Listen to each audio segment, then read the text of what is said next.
Bonjour à tous, je suis Elisabeth Sutton, je suis la cofondatrice du site idebooks.com et qui est un site qui parle de culture, de numérique, de tech et de livres bien entendu. Et je suis également conseil en édition auprès de la chaîne du livre en communication et marketing.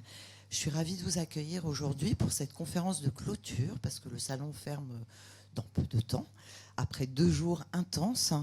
Je vais vous présenter mes invités, mais déjà, je vais vous dresser un portrait de ce dont on va parler aujourd'hui.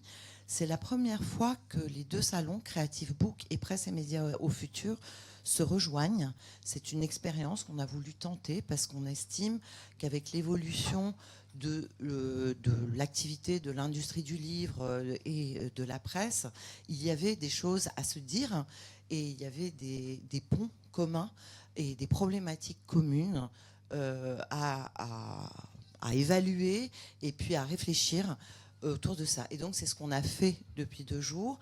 Et là, pour cette conférence, on va parler à la fois de presse et de livres, avec différents formats et des choses assez innovantes qui sont en train de se mettre en place ou qui sont déjà en place.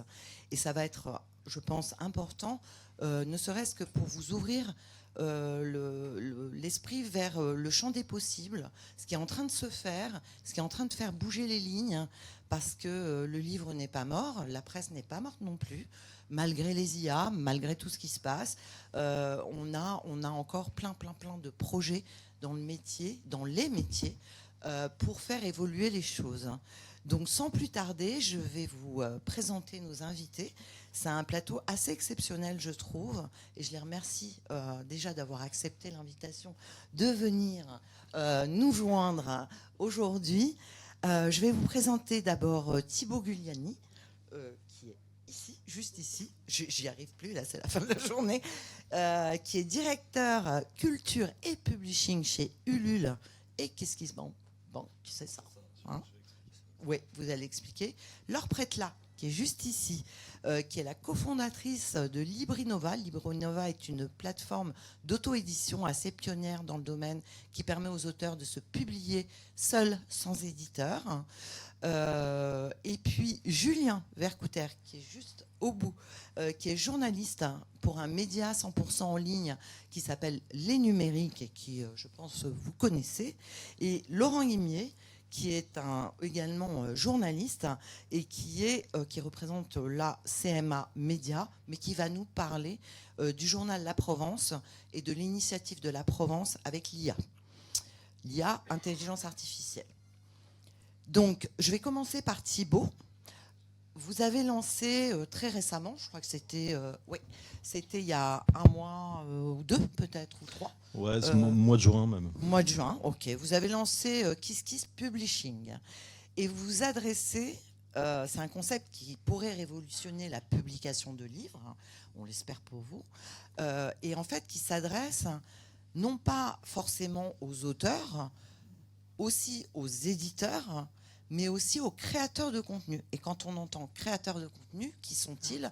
Ce sont notamment les influenceurs sur les réseaux sociaux, les gens qui ont une présence sur les réseaux et qui brassent énormément de followers, comme on le dit dans le jargon. Donc, vous avez ouvert une possibilité de pouvoir publier un livre, on est d'accord ? C'est ça. Et vous allez nous expliquer un petit peu en quoi ça consiste et comment est le concept. Je rappelle qu'Ulule est une plateforme de crowdfunding, donc de financement participatif pour ceux qui ne connaîtraient pas. Ouais, en fait, je vais simplement faire une petite intro sur, en effet, le Ulule et KissKissBankBank, qui étaient historiquement 2 plateformes très concurrentes jusqu'à décembre dernier, qui ont été créées en 6 mois. Kickstarter, KissKissBankBank et Ulule ont été créés en 2010. Ça s'est fait sur 6 mois à peu près.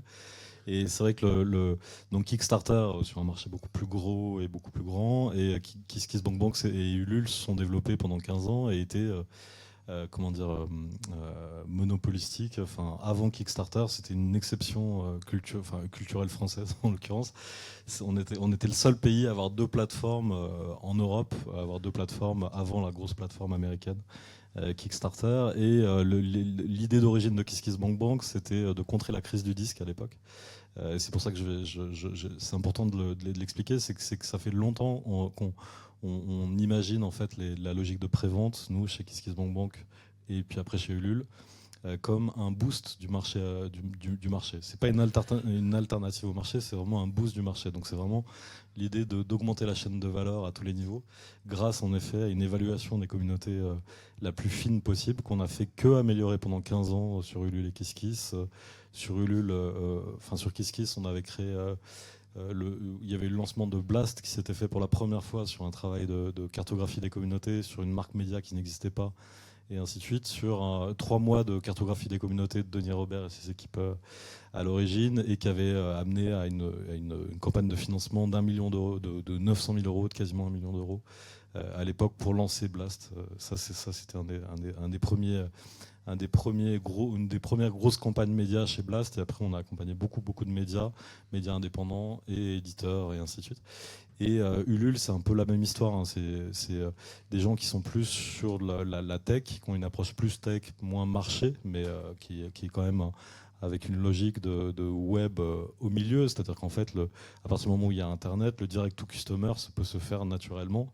Et Internet a été inventé en 95, on est en 2025, donc on travaille encore sur le direct to customer, en fait, tout simplement, tout en travaillant à booster aussi le marché traditionnel. Et je finis juste sur ça, avant de passer sur KissKiss Publishing, c'est qu'en fait, la souscription littéraire, ça a 300 ans, donc ça n'a rien de révolutionnaire. Ce qui était révolutionnaire vraiment dans la façon, dans l'approche de nos plateformes, c'était de travailler sur une événementialisation et un travail sur le FOMO, vraiment un travail d'avant-première, de pré-vente en avant-première, en tout cas pour le livre. Et ça a été, c'est l'auto-édition qui s'est accaparée de l'outil. Ensuite, les éditeurs indépendants l'ont fait. Et enfin, depuis 2 ans, c'est les grands éditeurs qui travaillent, Gallimard, Dargaud, Dupuis, sur des projets qui ont des fortes dimensions communautaires ou qui sont des nouveaux titres où on va aller tester un marché, exactement comme un entrepreneur va le faire avec une marque classique. Voilà. Et KissKiss Publishing, c'est ni plus ni moins que la suite naturelle de ce qu'on fait depuis des années avec tout l'ensemble des acteurs culturels, hein, de la production audiovisuelle de Cyril Dion jusqu'à des éditeurs, beaucoup d'acteurs culturels, donc beaucoup de formats financés grâce à ça. Et la prévente de livres, et on a abouti, on a notamment travaillé beaucoup avec les créateurs de contenu depuis 10 ans, et avec forcément des communautés les plus engagées, pas forcément les plus grosses, hein, mais les plus engagées, c'est très important de le dire. Et on est arrivé aujourd'hui à un niveau de monétisation d'un nombre de followers de l'ordre de 2,5 € par abonné. C'est-à-dire qu'un YouTuber qui a 180 000 abonnés, qui a un beau livre, est capable de lever 600 000 euros pour financer un livre, du merchandising, des expériences, et après d'aller le vendre sur le marché. Voilà. Quand je dis que dans l'absolu, ça peut révolutionner le marché du livre, ce n'est pas un petit mot. Ouais. Je vais juste affiner sur KissKiss Publishing l'approche. Exactement. L'approche de KissKiss Publishing, c'est important, je tenais à faire cette intro, c'est pour vous expliquer que KissKiss Publishing n'est pas là pour déconstruire l'édition. Nous, on croit en l'édition indépendante, on est assez engagé sur ces sujets-là, sur la librairie indépendante. Nous, on croit vraiment en l'indépendance financière des gens. Enfin, c'est quelque chose qui nous meut, hein, au quotidien. On est vraiment dans une logique de plus de valeur sur la création, moins de valeur pour les middlemen, c'est-à-dire tous les intermédiaires en fait, des économies un peu archaïques. Donc l'idée, c'est pas de bouleverser ça. L'idée, c'est aussi de continuer à travailler avec des éditeurs qui ont besoin, des éditeurs indépendants, donc sur la logique de prévente. Et KissKiss Publishing, c'est ni plus ni moins que de le faire depuis KissKissBankBank, de déposer des campagnes sur Ulule et de proposer un service clé en main où il y a un contrat sans cession de droit. C'est un contrat très court, et c'est un partage à 50-50 de la valeur sur un budget ultra transparent. C'est-à-dire qu'un auteur ou une autrice, que ce soit quelqu'un qui vient du web, quelqu'un qui a une forte communauté, parce que notre breakpoint, il est à peu près à 300 000 euros.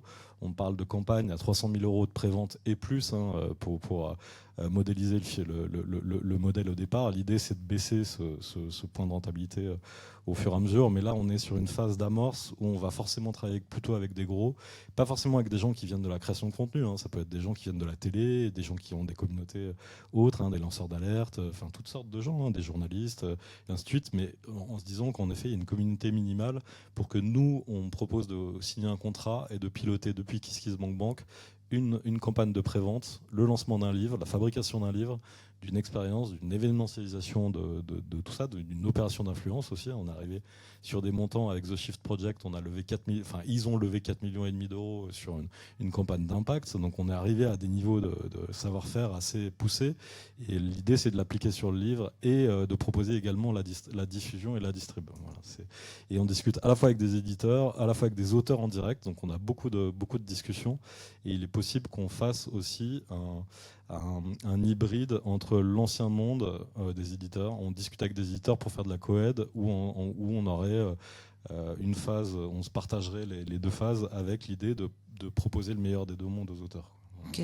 Juste pour ceux qui ne sont pas familiers avec le sujet, les créateurs de contenu sont les plus gros vendeurs de livres à l'heure actuelle. Donc, okay. Inoxtag, c'est des 800 000 ventes. Voilà. On ne parle pas forcément que de Lina Situation, Squeezie et ainsi de suite. Moi, je parle de créateurs de contenu qui ont 50 000, 100 000 abonnés, qui sont des gens pas forcément très connus, mais nous, depuis 10 ans, c'est Nota Bene, Bob Lennon. Bob Lennon fait des campagnes à 1,8 million en livres sur KissKiss depuis 5 ans déjà. Donc, c'est assez... mais en effet, il y a des youtubeurs qui ont montré la voie, et je pense que YouTube aussi, toute la culture du YouTube des années 2005-2010, en fait, c'est un moment où ils ont construit des communautés énormes, et en fait, avec des niveaux d'engagement sur de la vulgarisation, donc toute forme de contenu, mais voilà, GastronoGeek, je peux en citer beaucoup qui travaillent avec nous depuis des années déjà.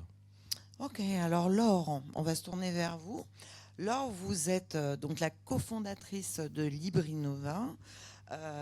Évidemment, votre plateforme d'auto-édition est connue depuis pas mal d'années. Vous avez plusieurs centaines ou milliers d'auteurs sur la plateforme.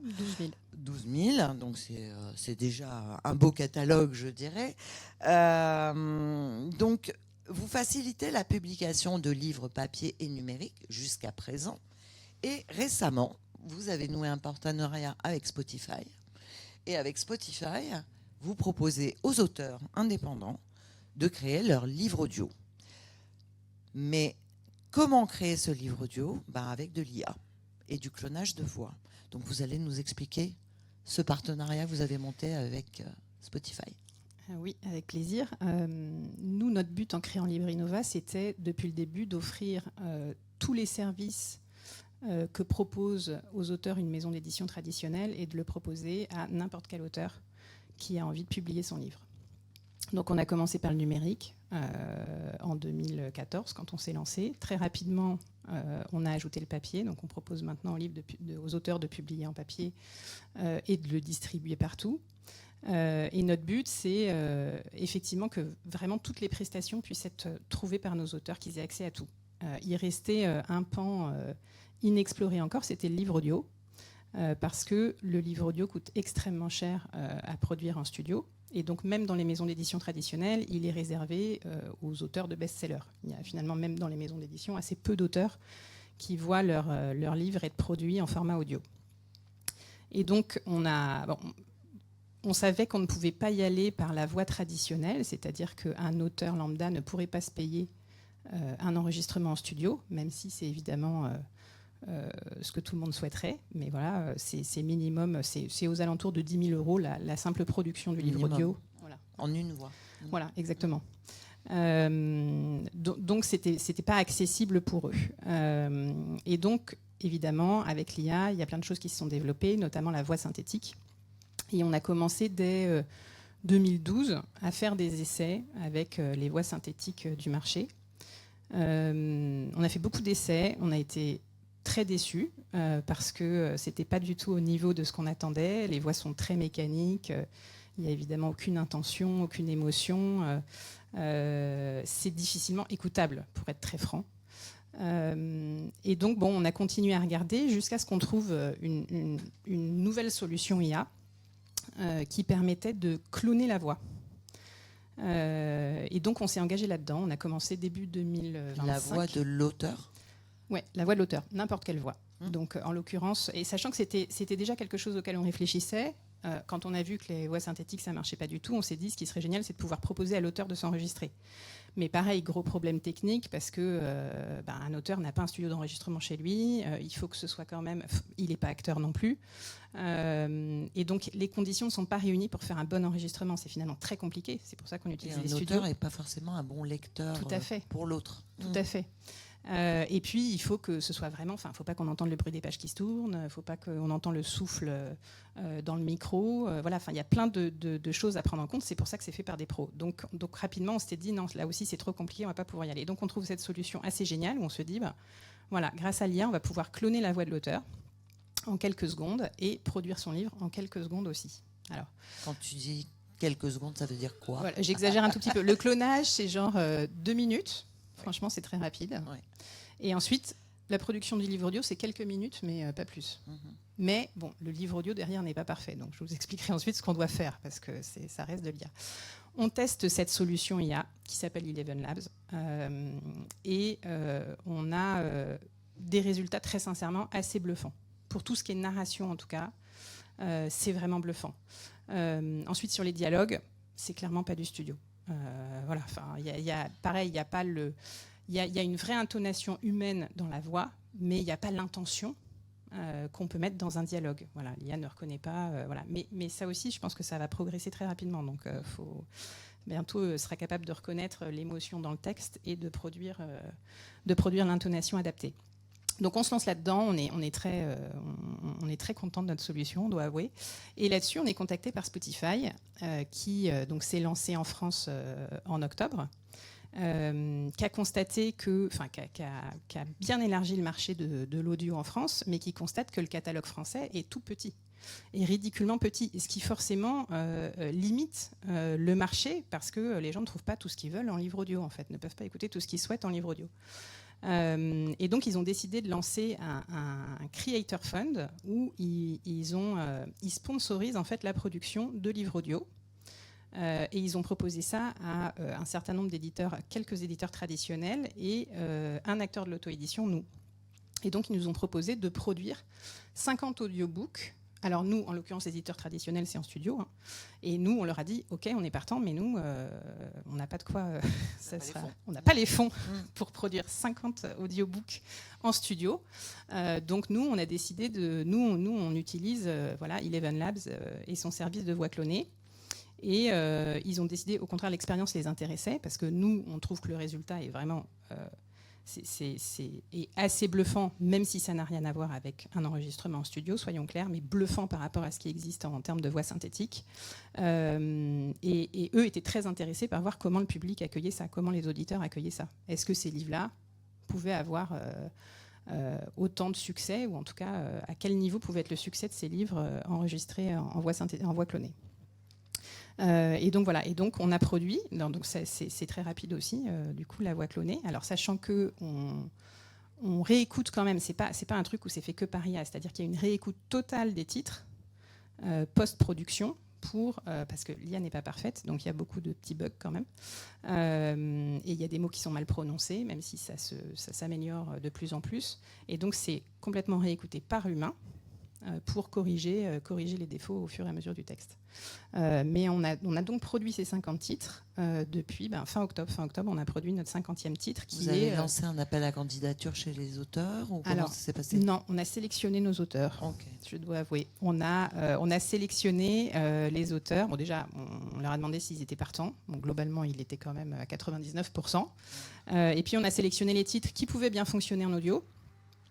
Qui avaient montré leur potentiel, en fait. Soit d'auteurs reconnus qui, entre-temps, sont passés à l'édition traditionnelle, parce qu'on est aussi agent d'auteur, soit des auteurs qui avaient eu un succès commercial ou dont on trouvait que la thématique correspondait bien au public de livres audio. Donc là, on a 50 livres on a d'auteurs indépendants. D'auteurs indépendants. Alors, il y en a un peu plus parce qu'on a lancé ces 50 titres et puis on a lancé le service payant mais disponible pour tout le monde sur notre site. Et donc, on a produit en plus une dizaine de titres. Donc, on doit avoir 60 livres audio là, depuis mars. Et qu'on peut écouter uniquement sur Spotify ou... Qu'on peut écouter partout. C'est ça qui était formidable avec ce partenariat Spotify, c'est que c'était vraiment pour développer le marché et il n'y avait aucune notion d'exclusivité avec Spotify. Donc ces livres, ils sont disponibles partout, sauf sur Audible, quand même notable. Amazon. Voilà, qui, bien que produisant lui-même des livres en voix synthétique, refuse pour l'instant de distribuer ceux des autres. Voilà, sur son... voilà, petit tacle au passage. Mais ça devrait bientôt changer, parce que ça va être dur à tenir comme position quand même. Mais du coup, sinon, ils sont disponibles absolument partout. Ok.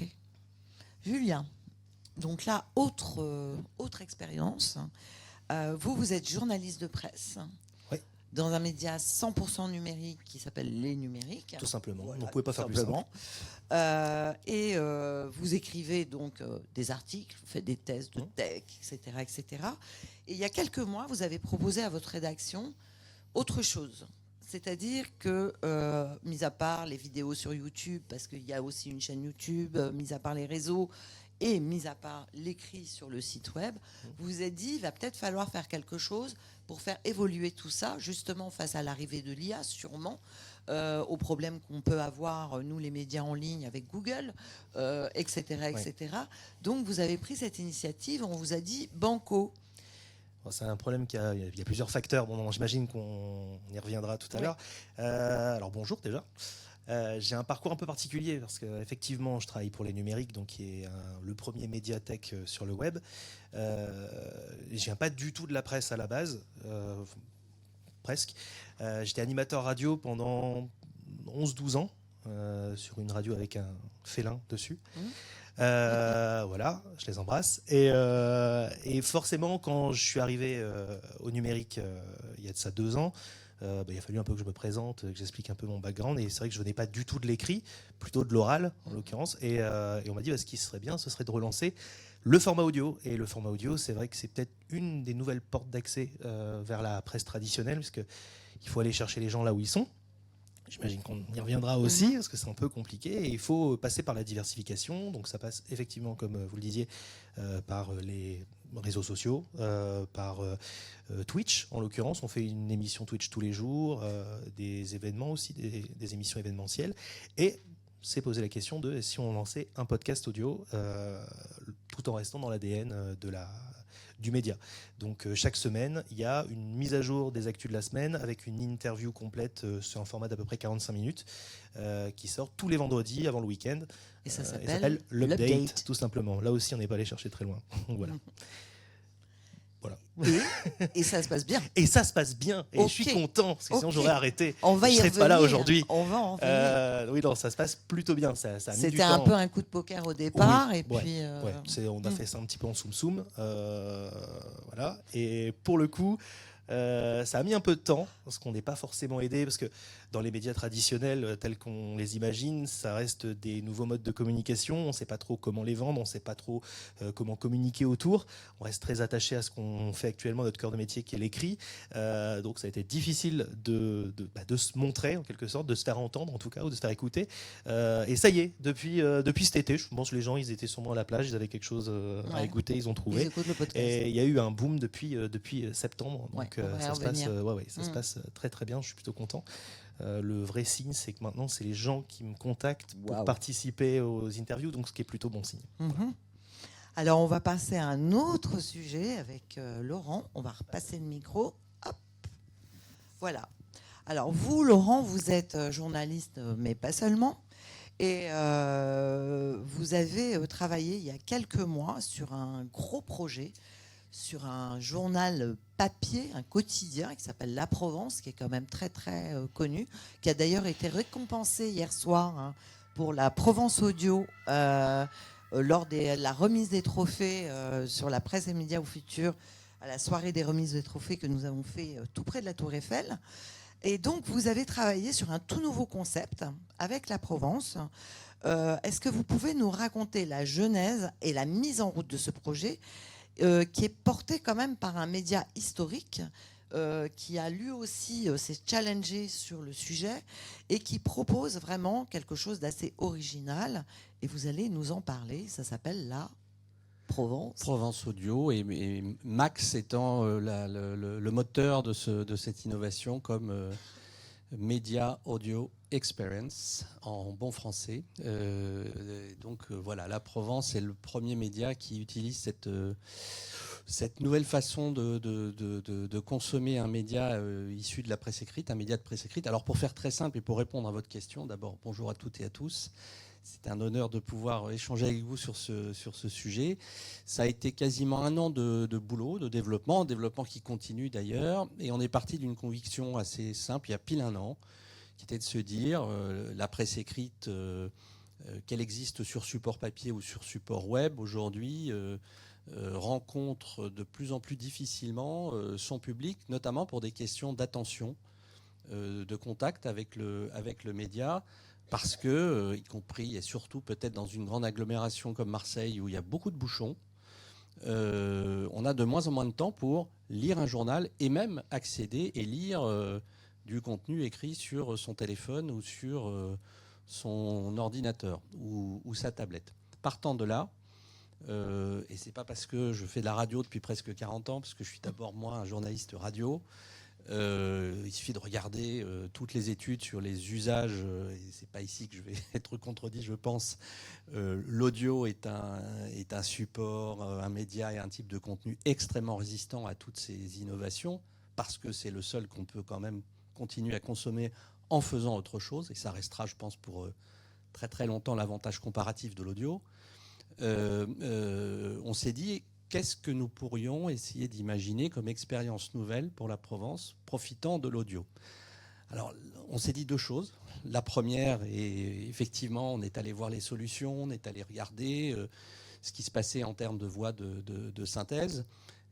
Alors, on n'est pas allé voir Eleven Labs, enfin, on est allé les voir, mais nous, on a plutôt travaillé avec une autre entité qui s'appelle QTI, qui est une fondation qui a été lancé il y a presque 2 ans par Eric Schmidt, Xavier Niel et Rodolphe Saadé, qui ont lancé ce laboratoire en fait d'intelligence artificielle générative, dont la première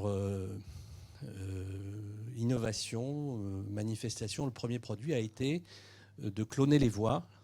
Là aussi, comme Eleven Labs le fait depuis un peu plus longtemps, pour offrir une expérience de voix, là aussi d'une qualité assez dingue quand on l'écoute.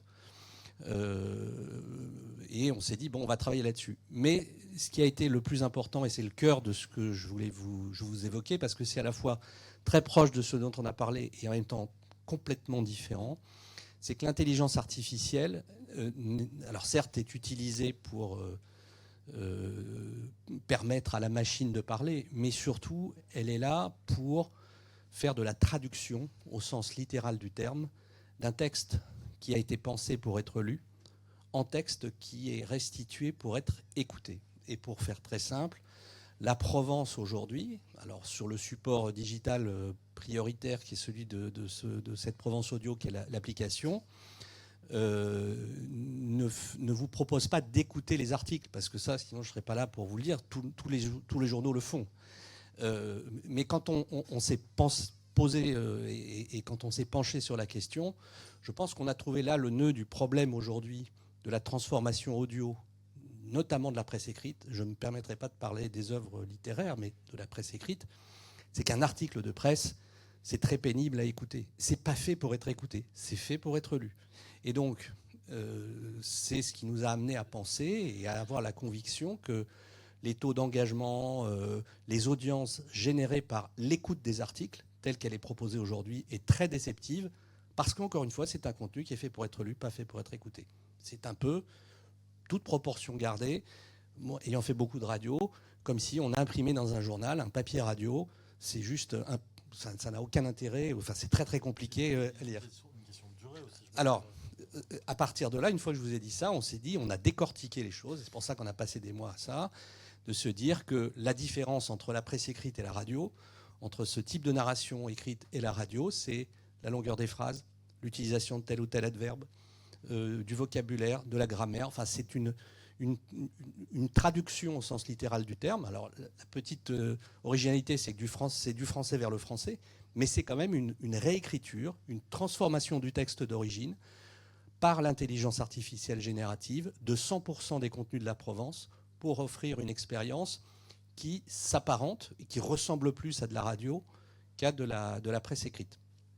L'intelligence artificielle, là aussi je ne veux pas trop m'étendre, mais nous permet aussi de sélectionner en fonction du profil des personnes qui l'écoutent, les contenus que nous allons leur proposer là aussi en version radio. Mais ce que vous entendez sur la Provence Audio, ce sont des compilations d'articles, des flashs avec des tapis de titres, des jingles, un présentateur, un animateur qui lance un papier qui va être lu, interprété par une autre voix de synthèse.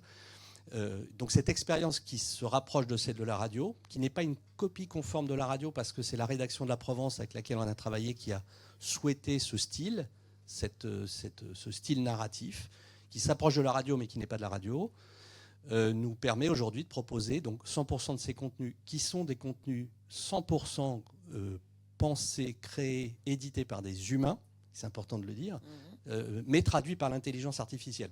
C'est ce qui nous a amené au plan d'ailleurs industriel et social à permettre avoir la possibilité de le faire. Ce n'est pas évident d'installer un projet comme ça au cœur d'une rédaction de presse. Hein. Ça a été des mois de discussion, de maturation, mais de compréhension, je pense, qui a amené la rédaction à, une fois qu'on avait garanti que 100% des contenus étaient générés par eux,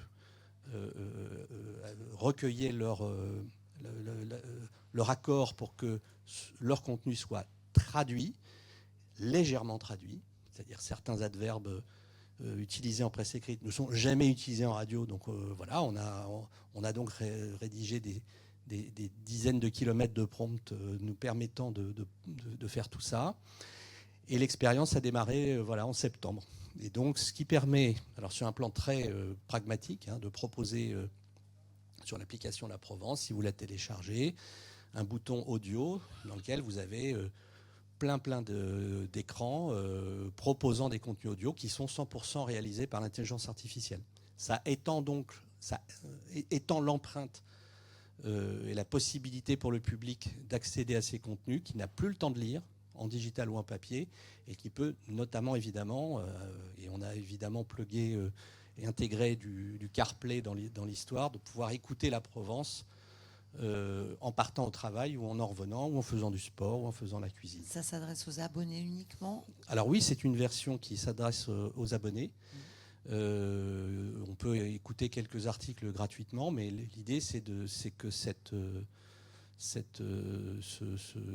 produit soit réservé à nos abonnés pour les fidéliser et encore faire en sorte que quand on met de l'argent dans la Provence tous les mois et que parfois on se dit, et vous êtes toutes et tous comme ça, vous êtes abonné à quelque chose, que ça soit un hebdomadaire, un quotidien, vous n'avez pas le temps de le lire, la pile grandit, ça c'est assez classique de le dire, mais même on a de moins en moins le temps quand même d'aller sur l'écran de ces applications, y compris lorsqu'on est abonné.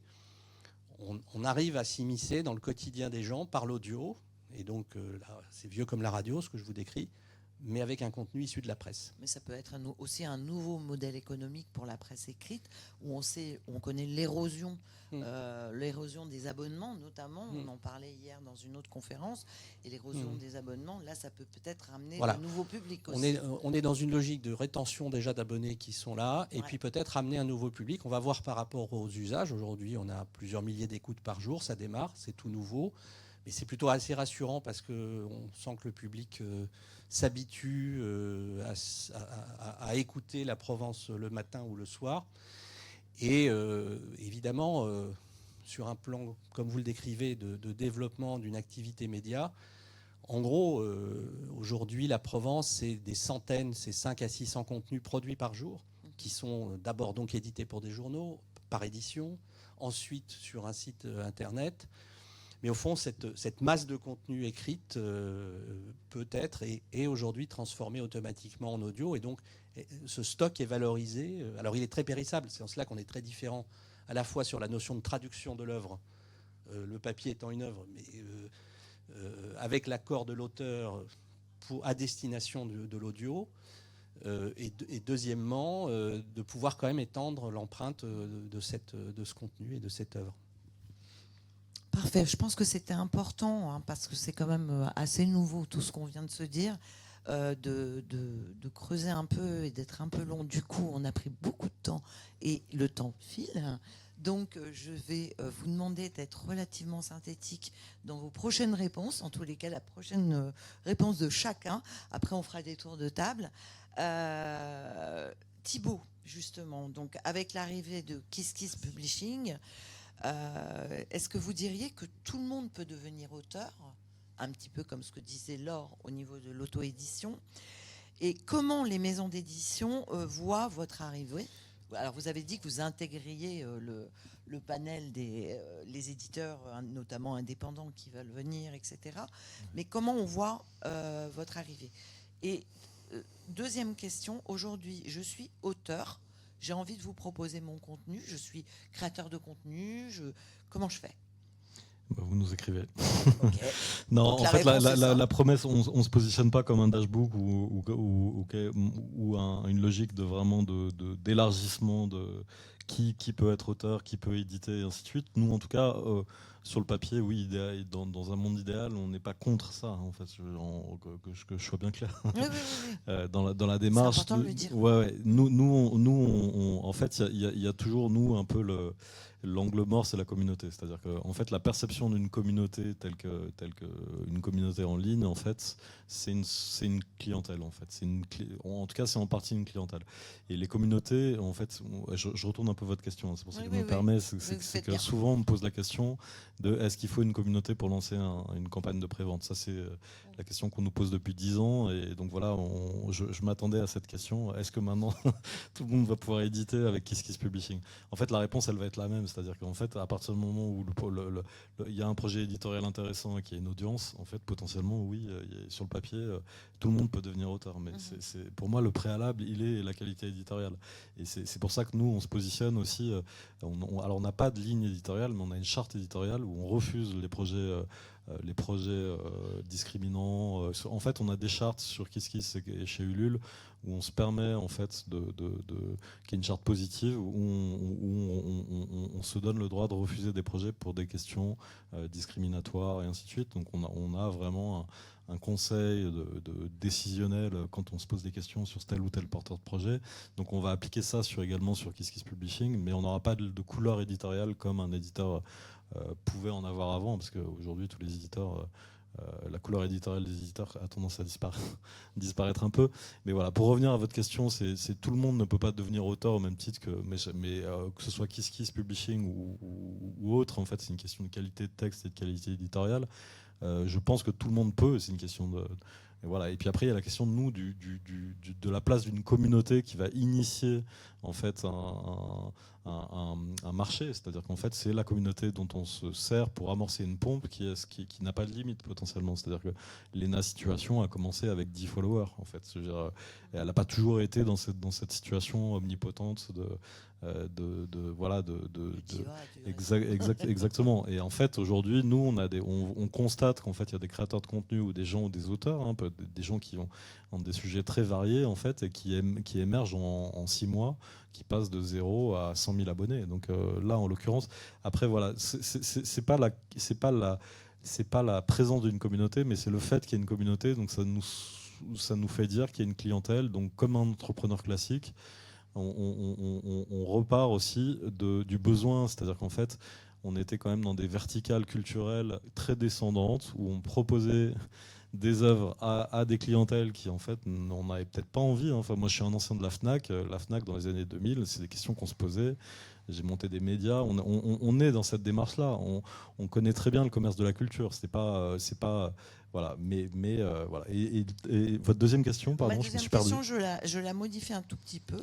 C'est-à-dire qu'à partir du moment où un auteur ou un créateur de contenu est accepté dans son projet, on n'est pas juste sur du crowdfunding. Non. Vous accompagnez aussi la publication en fait, du livre. Ouais, je vais préciser ce qu'on fait déjà. Voilà, moi j'ai deux métiers. J'ai deux métiers. Moi, mon but, c'est c'est d'identifier des projets intéressants qui ont un potentiel de financement participatif en pré-vente ou en financement. Et notre travail à nos équipes, c'est de travailler pendant 6 mois sur la préparation, sur le cadrage, l'accompagnement, le conseil sur des campagnes de pré-vente ou de financement. Ça, c'est quelque chose qu'on fait déjà depuis longtemps. Là, ce qu'on va faire aujourd'hui, c'est qu'on va faire un truc.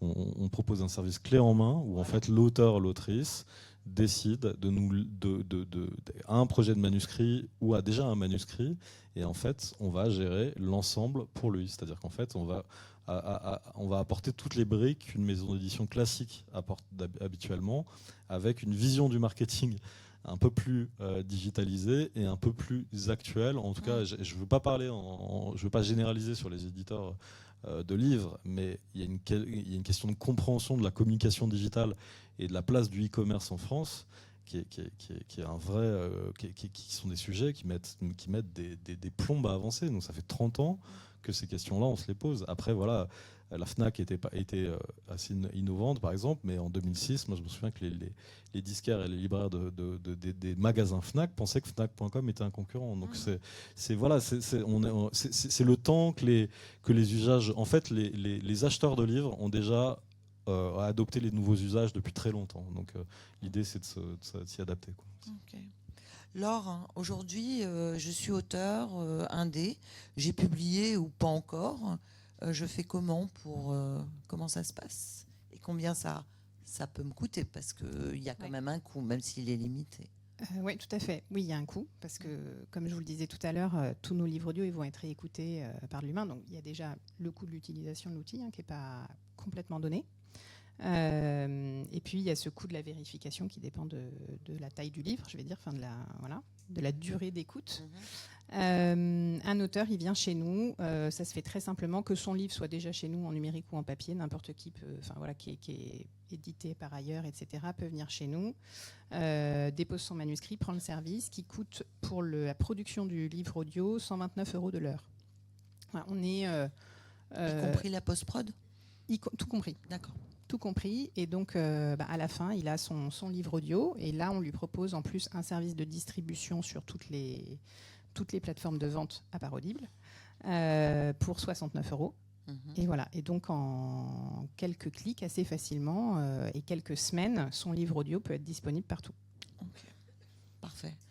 Julien, le défi de l'update, ce fameux podcast, c'était quand même un défi, comme on l'a dit tout à l'heure. Ouais. Aujourd'hui, on en est où et on le voit où et comment ça se passe, c'est-à-dire au niveau de vos auditeurs, on va dire. Ouais. Comment ça se passe ? Les retours ? Oui, les retours. Alors, j'ai eu beaucoup de retours au départ. Comme je disais, on tâtonnait un petit peu, on ne savait pas trop ce qu'on allait vraiment faire de ce concept. On avait juste eu l'idée d'une mise à jour, donc on appelait ça l'update. Après, on s'est dit on va utiliser le rewind. On a essayé de faire des trucs un petit peu, voilà. C'était un peu bizarre au départ, c'était un petit peu compliqué de le démarrer. On l'a démarré en plein CES, donc la grand-messe tech qu'il y a chaque année en janvier, donc où il y avait beaucoup d'infos, etc. Mais c'était juste un flash. Donc au départ, c'était vraiment un flash avec juste les plus grosses infos de la semaine et une sorte d'édito où je faisais un petit laïus, où j'étais sur une trend tech et je donnais un petit peu mon avis en mode un peu décalé. Ouais. Ça faisait un format de 15-20 minutes, mais c'était très chronophage. Et les gens me disaient, j'avais des retours, 15-20 minutes, moi j'écoute quand je fais mon footing, et en fait du coup je suis obligé d'écouter les autres épisodes que j'ai déjà entendus, parce que c'est pas assez long par rapport à mon jogging.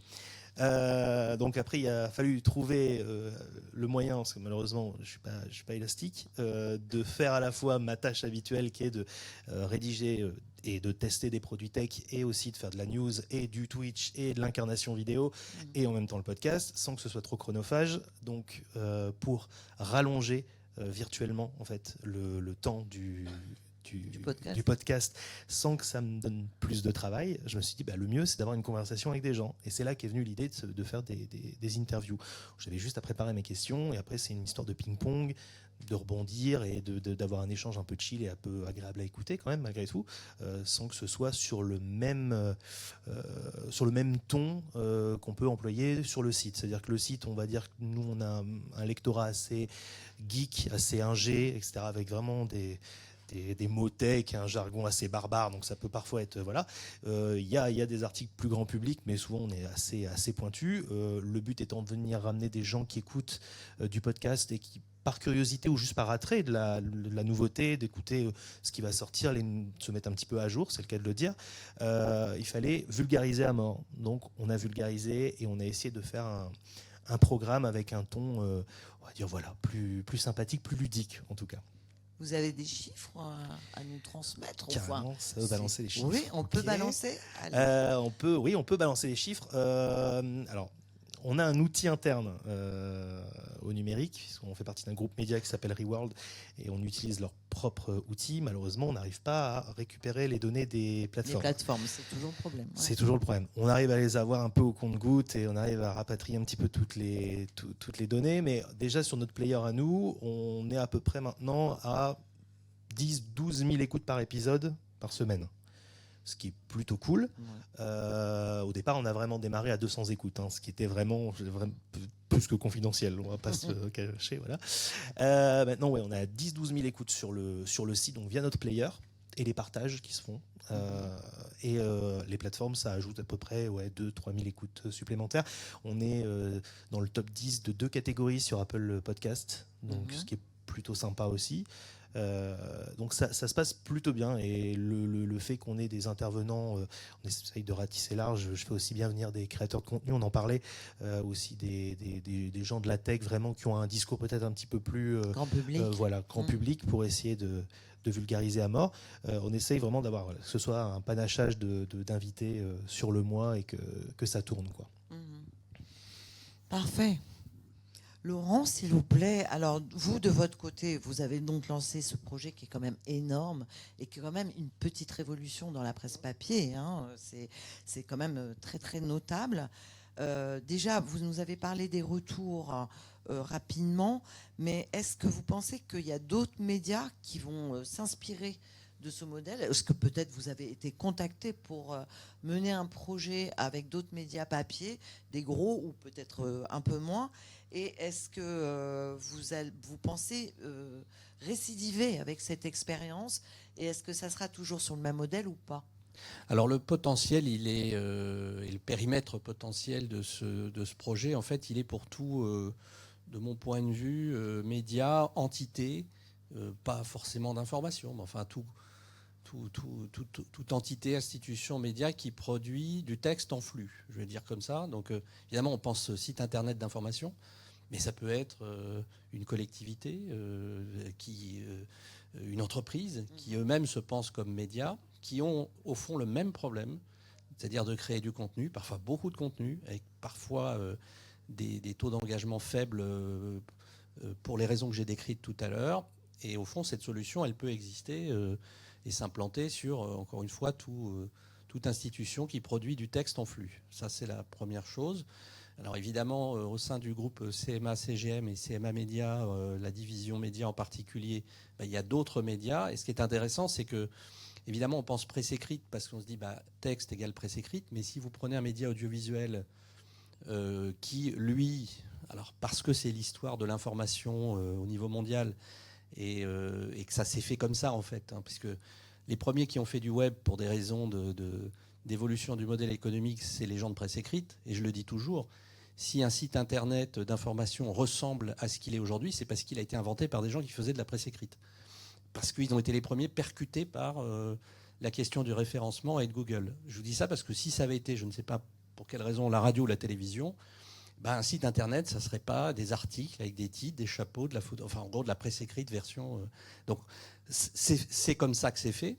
Je vous dis ça parce que vous prenez un site internet d'information d'une radio, RMC, ou d'une télé, BFM TV, je prends le périmètre CMA Média, c'est un inventaire texte qui ressemble au fond à ce qu'est de la presse écrite. Et donc la logique qui s'applique à la Provence est en réflexion pour s'appliquer aussi à un média d'abord audiovisuel, mais qui a une expression dans son flux quotidien écrite. Et donc peut-être, alors ça, on y travaille là-dessus, mais que la transformation audio de texte d'un site issu d'une radio mais qui ne passe pas à la radio, vous m'avez bien compris, deviendra peut-être de l'audio. Voilà, et ça, c'est passionnant parce que c'est une abolition totale des frontières. Et au fond, sous une ombrelle qui s'appelle RMC BFM, par exemple, une capacité à faire circuler les contenus, à les transformer en audio, en texte, de façon automatique, plutôt agréable à écouter s'il s'agit de l'audio, qui, je pense, offre de belles perspectives. Et puis après, oui, on discute avec d'autres acteurs, d'autres éditeurs issus de la presse écrite, qui sont intéressés évidemment par ce qu'ils ont vu et entendu, puisqu'on leur fait écouter. D'ailleurs, c'est écoutable, hein, c'est sur l'application de la Provence, c'était ma deuxième page de pub. Et voilà, peut-être que des choses arriveront. Alors là où on est content, c'est qu'on a eu l'idée il y a un an et on a été les premiers à développer vraiment pour le public cette solution. Et heureusement, on va être copié très vite et c'est la vie. Mais moi, j'aime bien être copié, moi, c'est chouette. Ouais, c'est chouette. Alors là, j'ai une question pour vous deux, messieurs les journalistes. Est-ce que vous voyez le futur de l'info en ligne ? Comment vous le voyez ? Déjà, ça c'est ma première petite question. Et la deuxième, je vous la pose quand même. Okay. Est-ce que le texte classique va se substituer avec les vidéos, l'audio? Est-ce qu'à terme, on n'aura pas forcément ou plus forcément de lire?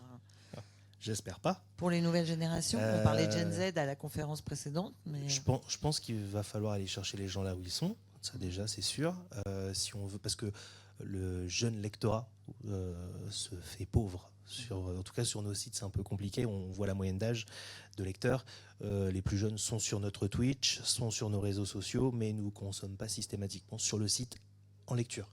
Donc il faut aller les chercher pour les informer, pour montrer qu'on est là. Donc trouver aussi des moyens de le monétiser, tout ça. Parce que mine de rien, on ne peut pas faire ça que pour la gloire. Mais effectivement, je pense que l'écrit restera, c'est important, et que c'est aussi ce qui nous permet d'avoir un temps long, de pouvoir s'exprimer, de pouvoir développer aussi une pensée. Les réseaux sociaux, tout ça, on est dans l'immédiateté, besoin de faire des formats assez courts, punchy, etc. Donc on ne peut pas développer. Pour moi, les deux sont indissociables. Mais malheureusement, l'écrit seul souffre. Oui. Donc, et va souffrir. Oui, et je pense qu'il devra être associé. Et les propositions qui sont faites par la Provence, par exemple, ça va dans le sens de l'histoire. Tout à fait. Dans un premier temps, via l'IA, alors c'est une première solution. Je sais que chez nous, on a aussi ZDNet, qui est la partie tech B2B, qui elle aussi a un podcast, mais un podcast fait en IA. Parce que aussi, à un moment donné, financièrement parlant, c'est aussi plus pratique et plus facile à faire. Moi, je pense qu'il faut de l'incarnation. Aussi parce que l'IA c'est bien, on en parle nous tous les jours dans notre média, mais ça fait aussi peur à tous ceux dont le métier c'est de parler. Et Laurent, vous-même, vous avez travaillé en radio, donc vous savez ce que c'est. Puis j'ai beaucoup d'amis qui font qui sont comédiens de doublage et qui ont peur eux aussi, parce que c'est un métier. Et je pense que l'incarnation c'est important, parce que c'est ce qui nous ramène le plus à l'auditeur. En fait, la presse c'est peut-être plus froid que l'audio. La presse écrite, et l'audio, la proximité, c'est important, et je pense que l'incarnation, c'est le game changer. C'est pour ça d'ailleurs que les plateformes comme Twitch ou comme les réseaux sociaux, on a beaucoup de facecam, donc de vidéos incarnées physiquement. Je pense qu'avoir une incarnation, un ton, un visage, une voix, c'est important pour se raccrocher à une info, et aussi pour la rétention, pour la fidélisation aussi du lectorat, et donc des viewers ou des auditeurs en l'occurrence. Laurent, par rapport à la presse, l'écrit, la lecture, vous réagissez comment là-dessus? Comment vous voyez l'avenir? En quelques mots, s'il vous plaît. Moi, je crois à l'écrit parce que je crois à l'usage, alors peut-être plus résiduel qu'aujourd'hui et à des moments bien précis. Moi, j'essaie toujours de mettre dans la timeline ou l'emploi du temps du public. C'est ce qu'on a fait en créant, et on nous avait dit qu'on était dingue, un journal de presse écrite en 2023, la Tribune Dimanche, qui a trouvé son public. Il y a 50 000 personnes qui l'achètent chaque week-end. Et donc, on voit que le dimanche, par rapport à certains usages, à un moment où on a le temps de lire, on trouve un public pour lire des choses. Donc, le temps de lecture disponible n'est pas quelque chose qui a disparu. Le vrai sujet prospectif, et tu le disais concernant la jeune génération, c'est au fond, mais je dépasse de très loin la question de la lecture, c'est la question de l'éducation aux médias, qui fait qu'on paye aujourd'hui, et on va payer encore, je le crains, pendant une génération, le fait d'avoir complètement ignoré et méprisé ce sujet qui est pour moi la mère des batailles. Voilà. Ok. Question pour croiser pour Thibaut et Laure, peut-être Laure d'abord. Le crowdfunding, les solutions d'édition assistées par IA, tout ça, ça réduit les barrières du marché. Oui. Est-ce que vous pensez que ces outils vont Oui, ça réduit, créer une nouvelle vague, réduit les barrières d'entrée de la publication en fait en tant que telle. Ça permet aux auteurs d'accéder à plus de choses plus facilement pour moins cher. Donc oui, ça réduit les barrières à l'entrée. Ensuite, le temps d'écriture reste le même, quoi. Donc, je ne crois pas trop par contre à l'écriture par IA. Voilà, il faut quand même un bon manuscrit, mais ensuite, le faire vivre devient de plus en plus facile, oui. D'accord. Thibaut, l'avenir sur la partie IA et l'ouverture, crowdfunding, IA, etc. Est-ce que tout ça, c'est... Non, mais après, nous, plus on humanise la tech, enfin plus la tech évolue, plus on s'aperçoit que la dimension humaine est fondamentale. C'est-à-dire que c'est quelque chose qui est à contre-courant, mais qui a l'air contre-intuitif comme ça. Mais la réalité, c'est que ce qui reste à l'arrivée, c'est le lien entre la communauté et le porteur de projet. Donc l'IA, nous, c'est plus, en tout cas, si c'est côté prod ou côté création, nous, on n'a pas vraiment, en tout cas, de regard là-dessus. C'est-à-dire qu'au quotidien, on ne l'utilise pas. C'est plutôt des accélérateurs d'organisation de travail, de process plutôt internes de travail. Et puis après, il y a la question de la masse d'informations, mais c'est du point de vue auteur. Donc pour nous, c'est difficile de parler à la place des auteurs, là, en l'occurrence. En plus, c'est pas la promesse de KissKiss, mais de KissKiss Publishing, pardon. Mais en termes d'IA, nous, aujourd'hui, on l'utilise pas vraiment. Enfin, ça fait pas vraiment partie du modèle, quoi. Voilà. Par exemple, l'autrice japonaise qui a finalement avoué qu'elle avait entièrement écrit son livre avec une IA, vous l'auriez accepté si elle vous avait soumis le projet, vous l'auriez détecté? Non. Après, nous, de toute façon, la démarche, c'est une démarche de sincérité et d'authenticité. C'est-à-dire que plus les gens sont sincères et authentiques, plus ils vont vendre et plus le lien avec leur communauté va être solide. Donc après, c'est plus une question de confiance. En fait, c'est un pacte de confiance entre la communauté et une communauté, un auteur, et une communauté et un public potentiel. C'est-à-dire que nous, on travaille aussi sur un élargissement des communautés initiales des auteurs. On les aide à aller vers un cercle 3. C'est vraiment la logique du crowdfunding. C'est très concentrique.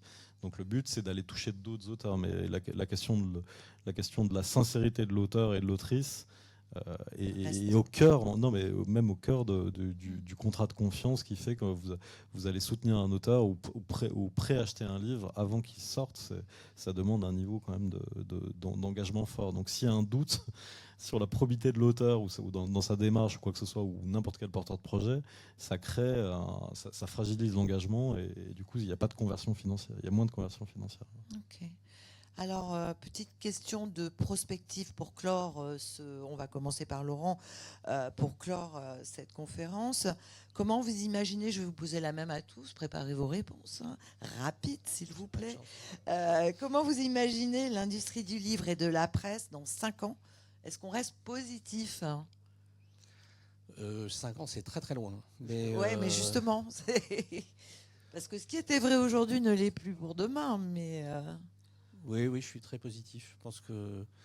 Alors moi, je parle de l'information, mais vous parlez de la presse. Sur le livre, je vais être plus modeste, mais la soif d'information n'a jamais été aussi intense. On n'a jamais autant consommé d'informations dans une démocratie comme la France, si elle reste une démocratie. Vous voyez, je ne suis pas positif.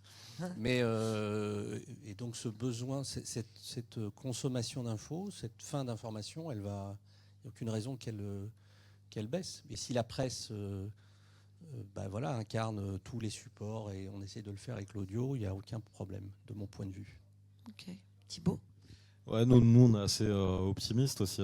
L'idée, c'est en fait que l'intelligence collective, nous on la constate tous les jours, réellement en fait. Donc après, moi je pense qu'il y a un énorme angle mort et ça c'est plus personnel et de par mon parcours aussi. Moi je viens des médias, j'ai fondé des médias, un média sur la culture hip-hop et un média autour de la littérature qui était adossé à la fête du livre de Bron, qui était un gros un salon littéraire, le premier à mettre 12 auteurs sur scène d'ailleurs. Donc je pense que j'ai travaillé dans l'éducation aux médias et je pense que le vrai sujet, et j'ai des enfants de 8 et 10 ans, donc le vrai sujet il est sur les usages en fait du digital, comment on continue à... Mais en fait la réalité c'est que la population a besoin de liens humains en fait et pour moi c'est le vrai truc, c'est-à-dire qu'on ne peut pas tout informatiser et tout... et voilà, je pense tout technologiser. Human-centric, comme ouais, dirait c'est ça, Jeff c'est ça. Bezos. Et nous, on le constate jour après jour, y compris aussi avec des gens qui font des projets pour la démocratie, comme Cyril Dion, enfin voilà, c'est aussi, il n'y a pas que lui, hein, c'est des acteurs méconnus qui sont la société civile, quoi, les acteurs associatifs, le sport. Enfin, pour moi, c'est aussi tout un pan de la société qu'on oublie totalement, mais nous, qu'on constate, avec lesquels on travaille au quotidien, quoi. Voilà. Laure. Moi, je vais parler plutôt du marché du livre. Le marché du livre, oui, je suis optimiste. C'est un marché super résilient. Les éditeurs se plaignent toujours, mais c'est normal. Donc oui, ça va continuer. Je pense qu'il y a par contre une chose qui va beaucoup changer et qui aurait dû changer déjà depuis des années, c'est le partage de la valeur sur ce marché-là. Et je pense que ce que nous, on a créé, d'accompagner les auteurs indépendants, ce que Thibaut... vous avez créé avec KissKissBankBank Publishing, c'est ces initiatives-là qui vont faire changer les choses. C'est-à-dire qu'aujourd'hui, les auteurs, il y en a une grande partie qui voudra toujours être représentée être choisie par un éditeur. Parce que nous, c'est ça qu'on voit. Hein, c'est 80% des gens qui viennent chez nous, ils viennent dans l'espoir d'être repérés par un éditeur traditionnel. Donc ça restera. Mais ça restera si et uniquement si les éditeurs sont capables de faire un partage de valeur plus équitable, en l'occurrence vers l'auteur. Et je pense que nous, on contribue à ce mouvement-là. Ouais. Et ça s'est passé comme ça. Juste, l'indépendance... Exactement.